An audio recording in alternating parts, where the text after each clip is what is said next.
ماكمورتك بالحقيقة هي مجموعة شركات مختصة بالصناعات الكهربائية. الصناعات الكهربائية طبعا فيها عدة براندات. البراند الأول هو نيو جولان، البراند الثاني جراند، البراند الثالث لومي.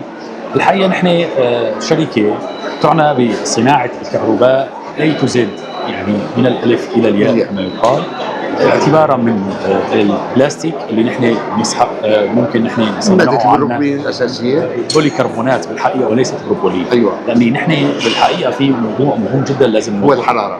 موضوع الحراره.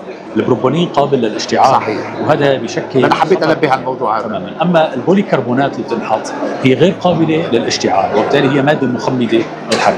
طبعا نحن ايمانا منا بدعم الاقتصاد الوطني، ضروره دعم الصناعه الوطنيه، لان هي الطريق الوحيد لامكانيه الحصول على القطع الاجنبي بعمليه التصدير.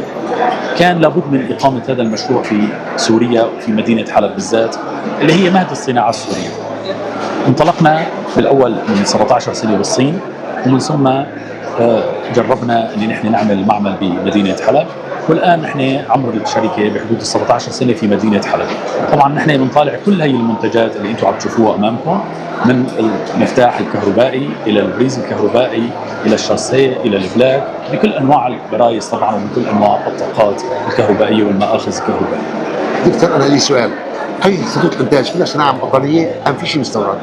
جميع الصناعة اللي عم بتشوفها أمامك الآن هي صناعة وطنية. وطنية بحتة. احنا بالنسبة لنا نستورد الحبيبات البلاستيك فقط المادة الأولية اللي بتدخل على هي المكنة. المادة الأولية بالضبط، بتدخل على المكنة فقط.